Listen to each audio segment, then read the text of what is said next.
So let us revise a little bit of what we completed last time.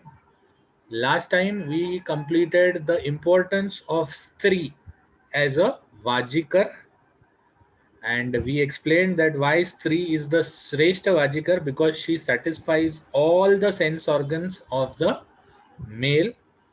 Then we discussed on why apatya rahit purush, a purush without any santan or a purush without any offspring, is not a good person or not a famous person, not a person who is respected.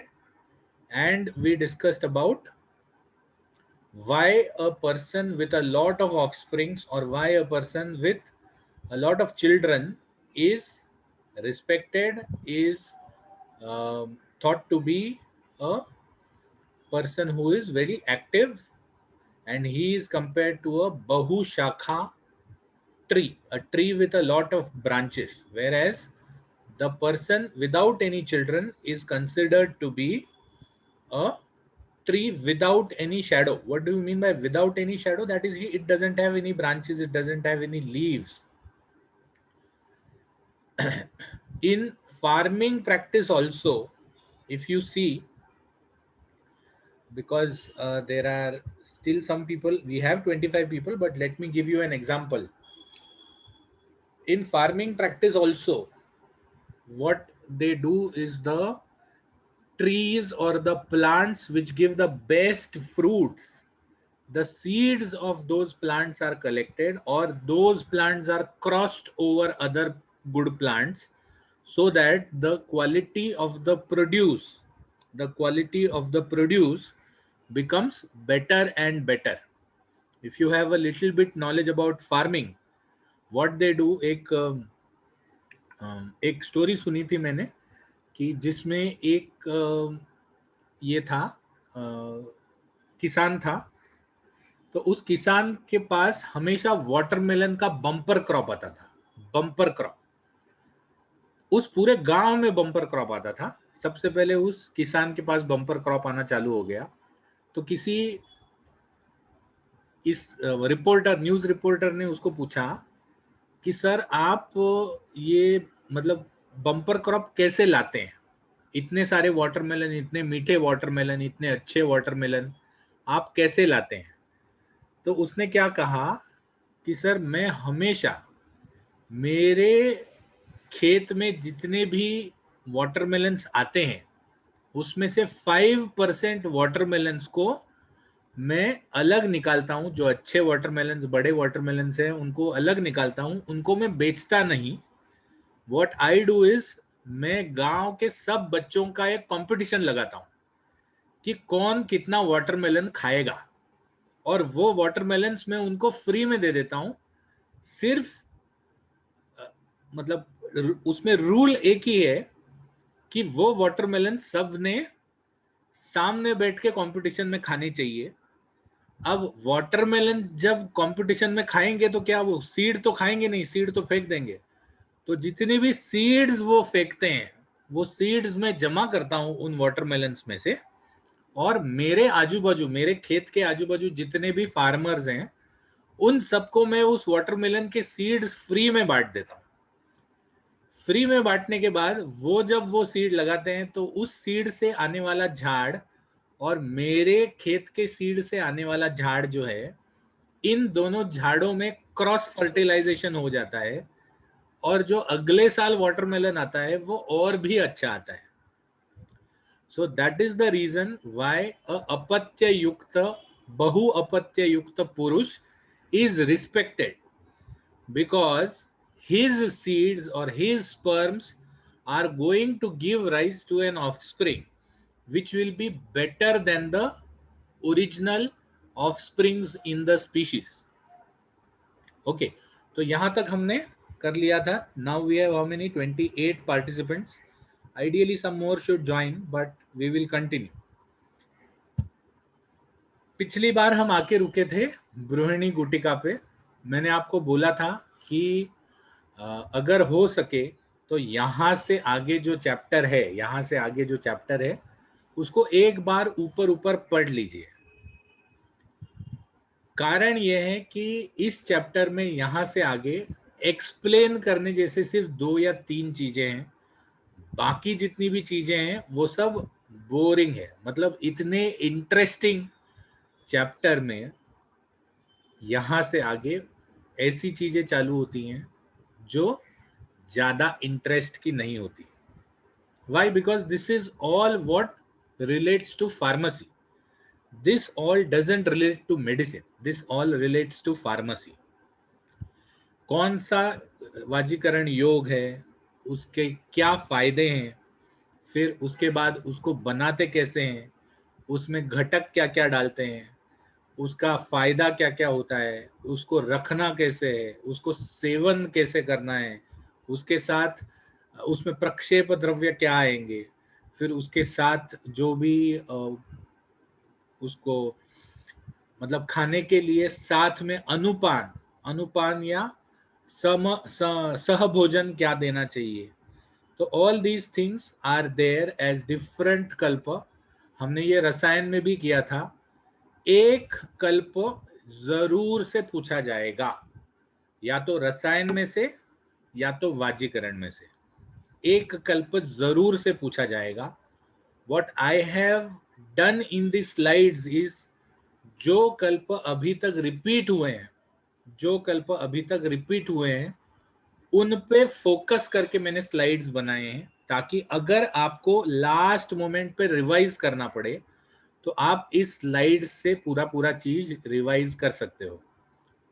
Again, जैसे मैं lectures upload कर रहा हूं, similarly I will also be uploading this slides, so that by the time you finish your second year exam, अगर कुछ evaporate हो गया है knowledge, so you can visit back, आप उसको वापस विजिट बैक कर सकते हो। They are there on YouTube, they will be there on YouTube for till Google is there. So you can visit back on YouTube, you can visit back on Moodle, and you can recollect what was taught. So the most asked कल्प, सबसे ज्यादा बार पूछा गया जो कल्प है वो है बृहणी गुटिका। अब रसायन में भी हमने देखा था कि कोई भी कल्प को आप अगर लिखेंगे, कल्प यूजुअली 5 मार्क के शॉर्ट आंसर के लिए आता है। 5 mark short answer, you are expected to write 1 page. You are expected to write 1 page for a 5 mark short answer. Now when you are writing 1 page, it is not expected that you fill each line. Her line को एक छोर से दूसरे छोर तक fill करने का कोई जरूरत नहीं है। You can write it one below the other so that पूरा एक पेज भरा जाए। तो सबसे पहले आता है संदर्भ। I am repeating this again because it is related to the topic. सबसे पहले संदर्भ आता है। संदर्भ में आपको सबसे मेन ये याद रखना है कि ये जो कल्प है, क्या ये रसायन का है या वाजीकरण का है। क्योंकि कुछ कुछ अभी जैसे बृहणी गुटिका है, तो बृहणी गुटिका जो है, it appears that it is a रसायन कल्प, but actually it is a वाजीकरण कल्प। तो संदर्भ में देना है कि बृहणी गुटिका चरक चरक चिकित्सा स्थान अध्याय 2 में वाजीकरण चिकित्सा में बताई गई है। 2 लाइन कंप्लीट हो गए। ओके, इफ यू रिकलेक्ट, अगर आपको याद है तो आप ये भी बोल सकते हैं कि इसका सब प्रयोग शरमूलीय अध्याय में पाद वाजीकरण पाद में इसका वर्णन है। तो दी 3 लाइन भर गए, आपका संदर्भ कंप्लीट हो गया। And if you write it this way, you are not any way deviating from the topic. आप उस टॉपिक से डिविएट नहीं कर रहे हो। तो संदर्भ आपने दे दिए, फिर आपने घटक दे दिए। घटक आर इंग्रेडिएंट्स। तो इंग्रेडिएंट्स में क्या क्या है, यूजुअली मैंने पहले भी बता दिया था कि रसायन और वाजीकरण में यूजुअली मधुर स्कंद, जीवनीय द्रव्य इसमें यूज होते हैं। मधुर स्कंद और जीवनीय द्रव्य। तो घटक में शरमूल, शरमूल ये एक टाइप का तृणमूल है। इक्षु की अलग अलग प्रजातियां, आपने इसमें 2 या 3 प्रजातियां होंगी इक्षु की। इक्षु मतलब गन्ना, अलग अलग 2 या 3 प्रजातियां होंगी। तो इक्षु की अलग अलग प्रजातियां, आपको नाम याद नहीं रहेगा तब भी चलेगा। शतावरी, विदारी, क्षीर विदारी, जीवंती, काकोली, मेधा, ये सब जीवनीय गण हैं। आपने षड विरेचन शताश्रितीय अध्याय में पिछले साल ये पढ़ा है। And once again I am telling that while writing a charak paper, it is very important that your dravya gun should be very nice. Especially षड विरेचन शताश्रितीय अध्याय या जो गण बताए हैं वो गण आपके एकदम परफेक्ट होने चाहिए। आपको नाम याद नहीं है, कोई बात नहीं, आपने सिर्फ ये लिख दिया कि इसमें मधुर स्कंद और अलग अलग प्रकार के शुक्रवर्धक जीवनीय गण के द्रव्य डाले जाते हैं। That is okay, no problem at all. 5 mark में से ज्यादा आधा मार्क का चीज है ये, अगर आप हर एक द्रव्य को अलग से लिखते हैं। But otherwise when you are writing मधुर स्कंद और शुक्रवर्धक और ब्रोहण और जीवनीय गण, तो it is understood that you have understood the सिद्धांत behind this गुटिका। आपने इस गुटिका या वाजीकरण कल्प के पीछे जो सिद्धांत है उसको आपने समझ लिया है, ठीक है। अपार्ट फ्रॉम द जीवनीय गण, शुक्रवर्धक गण में गोक्षूर, बला, क्रौंच आते हैं। तो ये जो है ये शुक्रवर्धक गण है, तो शुक्रवर्धक गण के भी चीजें इसमें डाल सकते हैं। तो घटक आपने, अगर आपको अलग अलग चीजें मालूम है तो अलग अलग लिख दिया 7-8 लाइन, और अलग अलग अगर नहीं मालूम है तो आपने ये मधुर स्कंद, वाजीकरण द्रव्य जैसे शुक्रवर्धक, ब्रोहणीय द्रव्य और जीवनीय द्रव्य, उसमें भी 3-4 लाइन आपने लिख दिए, one below the other. Your paper should look clean, your paper should look clean, ठीक है। और मैंने अभी जो भी पेपर चेक किए थे आपके प्रिपरेटरी एग्जाम के, उसमें I have found out that जैसे जैसे batches, don't take it otherwise, जैसे जैसे बैचेस आर बिकमिंग यंगर, मतलब अभी जो 4th ईयर में बैच है, मतलब 4th ईयर में जो प्रमोट हो गया है विदाउट एग्जाम, उनसे आपका बैच अच्छा है, आपके बैच से जो 1st ईयर का बैच है वो अच्छा है। सो इंटर बैच कंपटीशन कीजिए, इंट्रा बैच मत कीजिए। इंट्रा बैच में कुछ नहीं होने वाला। Inter batch you should try to focus और get more marks than your younger batch, ठीक है। Anyway, I am giving you short notes of how you are going to write. घटक मेंशन करने के बाद आपको कृति लिखनी है। कृति is how you are doing और how you are going to prepare that गुटिका। तो गुटिका है, इसका मतलब गोली है, it is a tablet, okay. अब टैबलेट कैसे बनाते हैं? टैबलेट ज्यादा करके क्वाथ को ये करके बनाते हैं, क्वाथ बना के फिर उसमें कल्क डालते हैं। कल्क डालने के बाद घृत या दुग्ध ऐसा कोई वाजीकर पदार्थ डालते हैं, फिर प्रक्षेप द्रव्य डालते हैं ताकि वो जो भी क्वाथ है वो गाढ़ा होते जाए। और ये घृत या दुग्ध क्यों डालते हैं? ताकि उसकी गोलियां बना सके। हम बेसन के लड्डू बनाते हैं तो वो घी में उसको फ्राई करते हैं, क्यों फ्राई करते हैं? ताकि उसके लड्डू बना सके। तो इसीलिए गोलियां बनाने के लिए घृत या दुग्ध का कोई ना कोई लिक्विड चाहिए ना, तो इसीलिए घृत या दुग्ध का पाक करते हैं। तो इसमें सबसे पहले क्या करते हैं? सबसे पहले आप जो भी घटक द्रव्य हैं उनका क्वाथ करते हैं। क्वाथ यूजुअली चरक में चतुर्थांश बताया गया है। आपने रस शास्त्र में पढ़ा होगा, रस शास्त्र में जो क्वाथ बताया है दैट इज अष्टमांश क्वाथ, 1/8। लेकिन चरक में जो क्वाथ बताए हैं ज्यादा करके चतुर्थांश क्वाथ है, 1/4। ओके, तो चतुर्थांश क्वाथ बनाएंगे, फिर उसमें कल्क द्रव्य डालेंगे। अब कल्क द्रव्य डालना है मतलब कल्क द्रव्य आर ऑलवेज ग्रीन।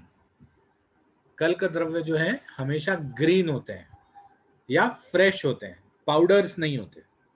तो इसमें यष्टि मधु या मुलेठी, मुनक्का, पिपली, क्रॉच बीज। अब क्रॉच बीज is not a green item, क्रॉच बीज इज अ ड्राई आइटम। तो क्रॉच बीज का कल्क बनाने के लिए उसको थोड़े से पानी में मिक्स करना है।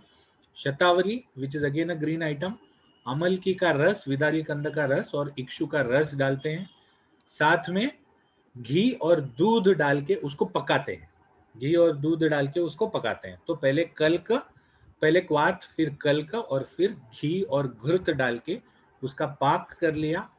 फिर उस पाक को अच्छी तरह से छान लेते हैं ताकि जो भी रस है उस पाक का वो अलग हो जाए और जो भी ऊपर रखे हुए मतलब जो कल्क और इसके पार्ट्स हैं वो अलग हो जाए।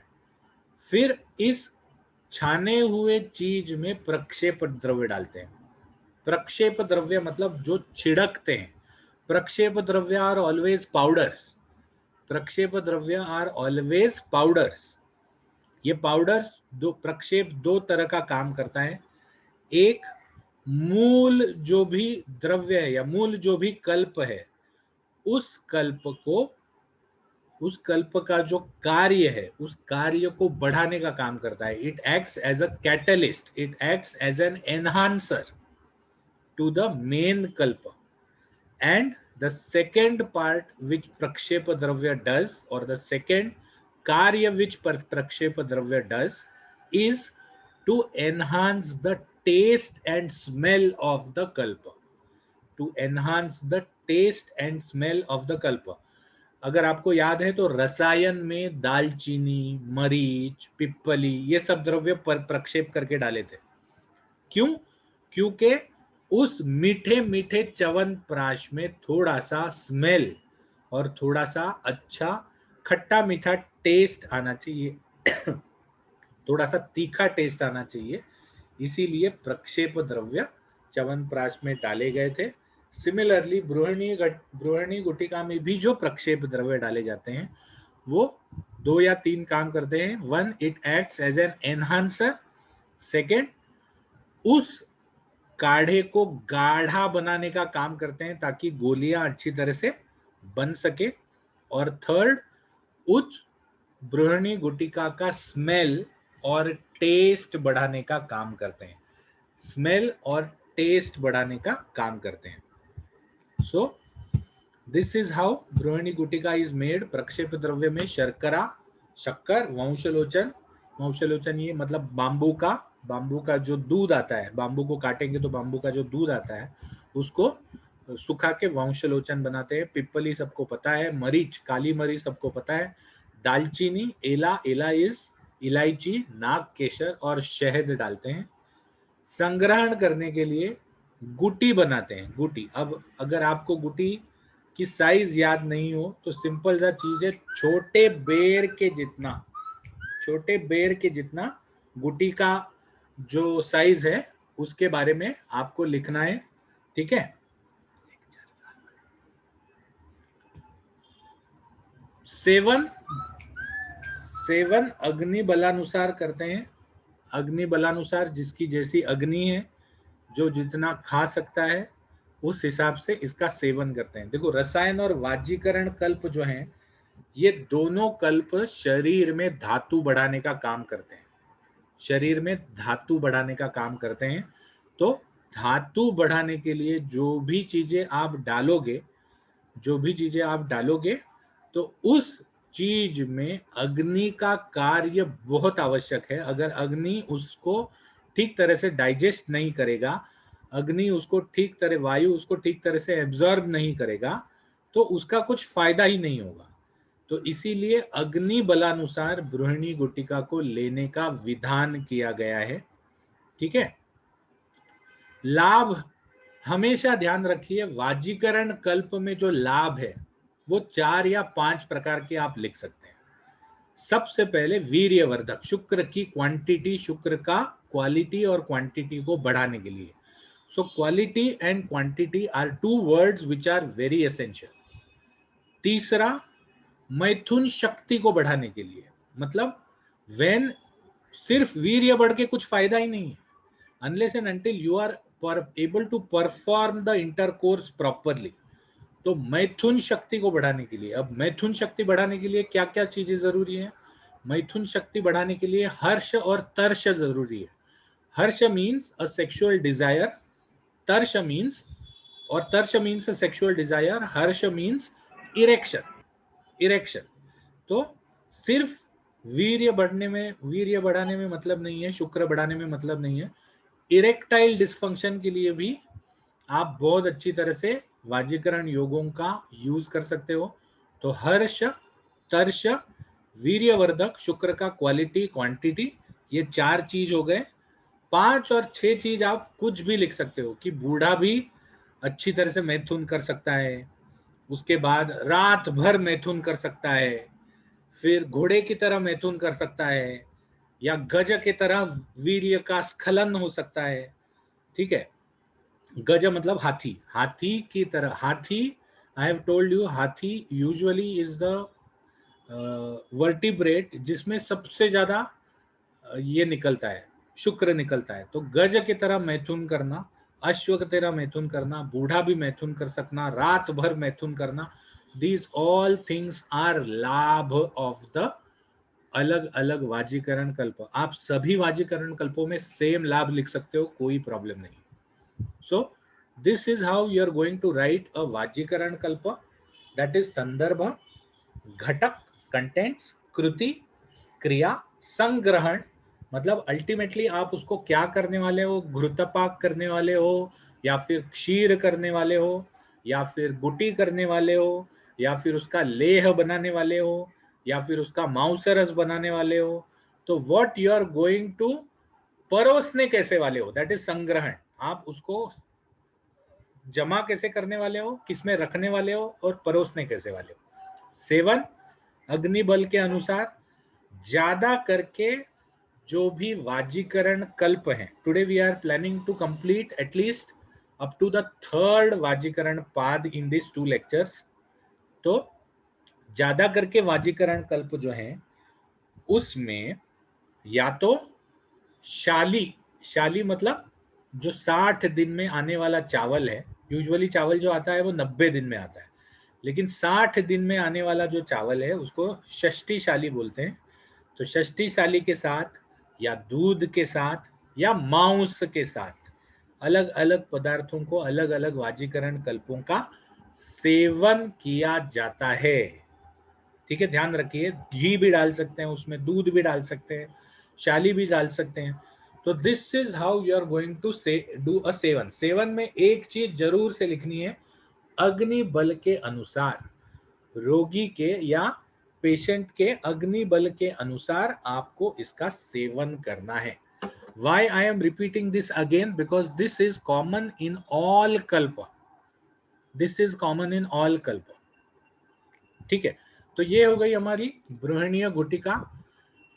बृहणीय गुटिका को छोड़ के बाकी भी कुछ कल्प दिए हैं। I know most of you must be vegetarians, and unfortunately most of the Vajikaran kalpas are non-vegetarian kalpa. ठीक है, अब जैसे मैंने बोला था कि नॉन वेजिटेरियन है और मधुर स्कंद है, और why there is so much focus on the non vegetarian type of वाजीकरण कल्प। रसायन में उतने नॉन वेज वाजीकरण रसायन कल्प नहीं है, लेकिन वाजीकरण में अगर आप देखोगे तो the whole focus is on non veg items, अलग अलग प्रकार के अंडे, अलग अलग प्रकार के रेतस, अलग अलग प्रकार के मांस, इनसे वाजीकरण कल्प बनाए हैं। मतलब if you see the whole amount of वाजीकरण कल्प, 80% ऑफ द वाजीकरण कल्प are non veg. 80% of the वाजीकरण कल्प आर नॉन वेज। जो वेजिटेरियन है उनको डरने की जरूरत नहीं है, 20% वेज भी है। ठीक है, तो 80% नॉन वेज कल्प हैं, 80% इसमें मतलब बहुत सारे इसमें मधुर द्रव्यों का उपयोग किया गया है, ज्यादा करके मुनक्का, खजूर, ये जो ड्राई फ्रूट के आइटम्स हैं उनका प्रक्षेप द्रव्य में यूज किया, शक्कर है, खांड है, गुड़ है, इन सब का यूज किया गया है। Now we should understand why this particular thing has been derived, why they are using more of non-veg and more of madhur items for vajikaran. So let us go back to first year जिसमें आपने semen analysis किया था या semen analysis पढ़ा था। What is there as a major constituent in semen? The major constituent in semen is the sperms, the prostatic fluid, which contains fructose. Fructose is a sugar. So that is why, because sugar is one of the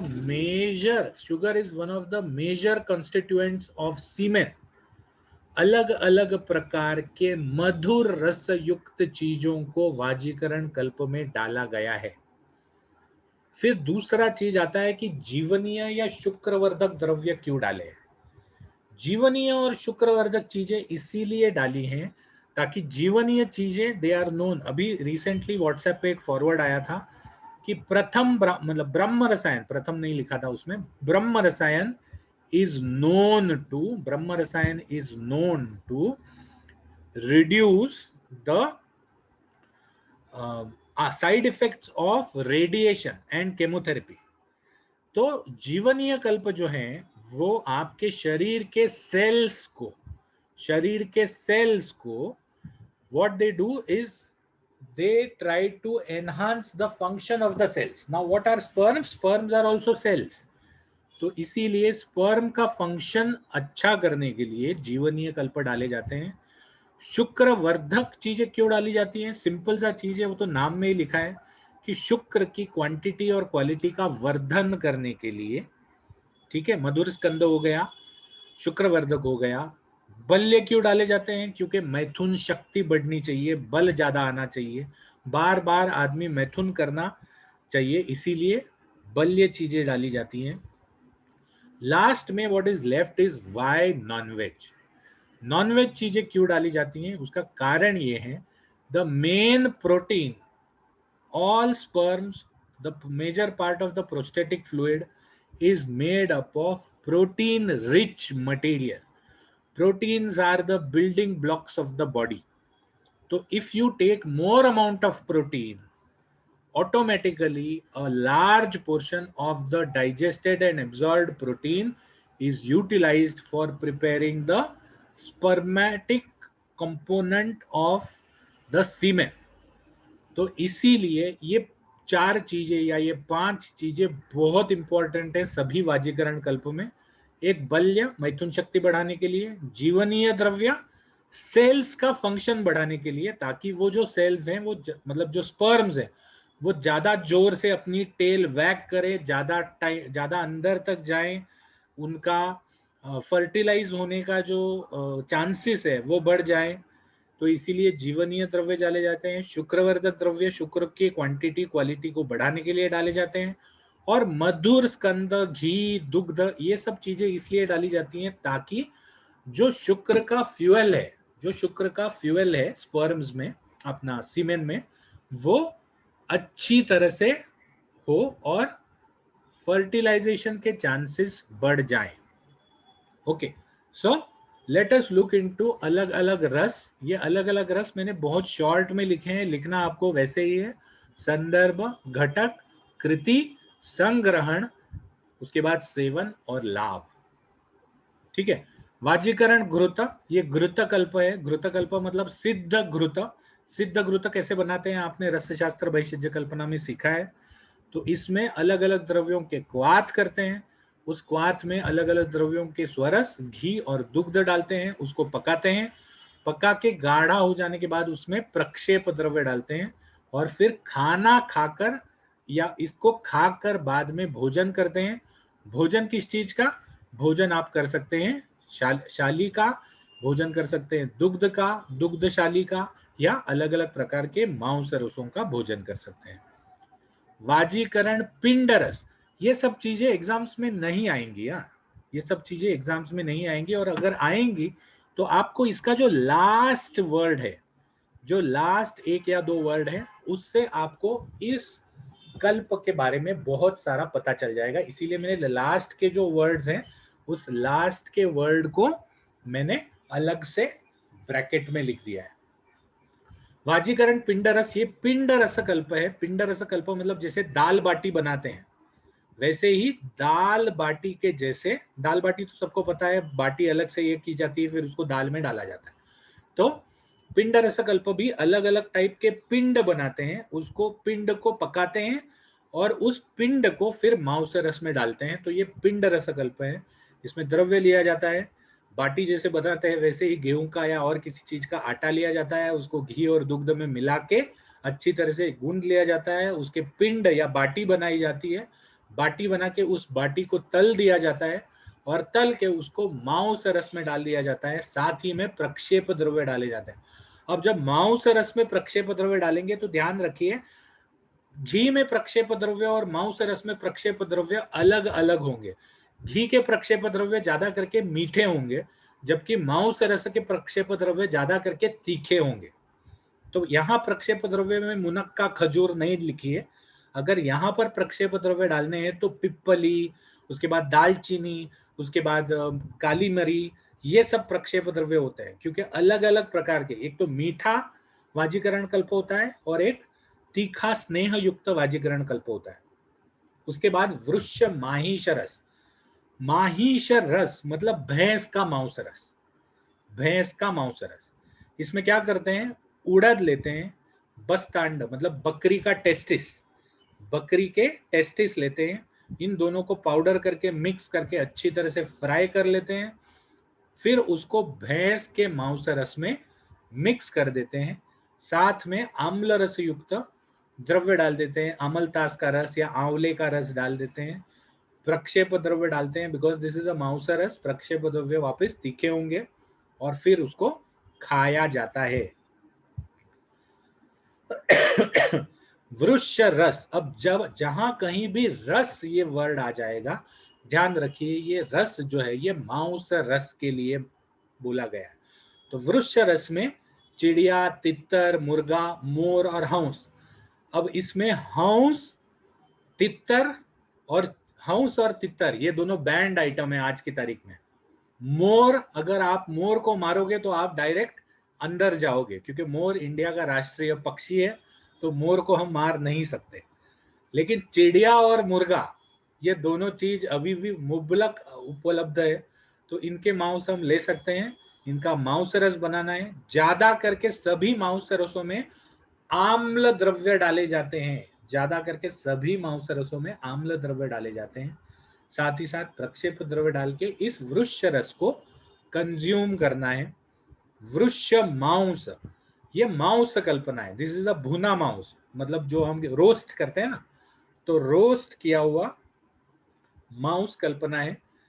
इसमें बोला गया है कि चटक मांस को लेते हैं, दुग्ध में उसको पकाते हैं और फिर पेट भर के खाते हैं।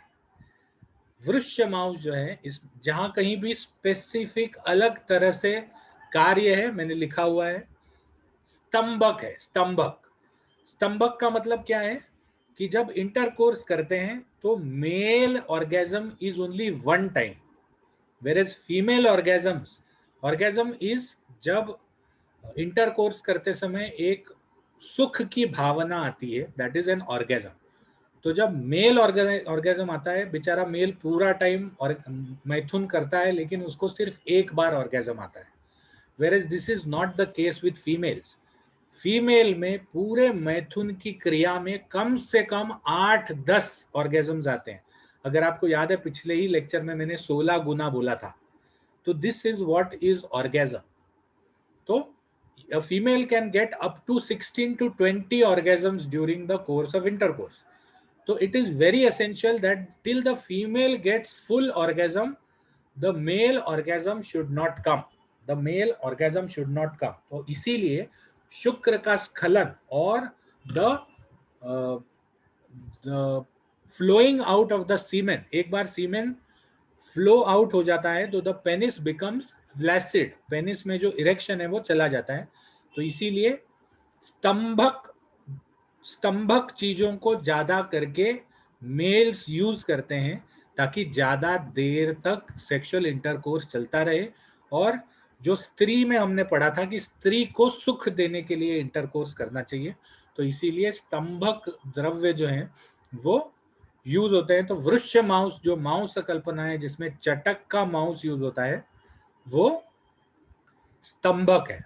फिर वृक्ष माश योग, स्पेसिफिकली फॉर द वेजिटेरियंस।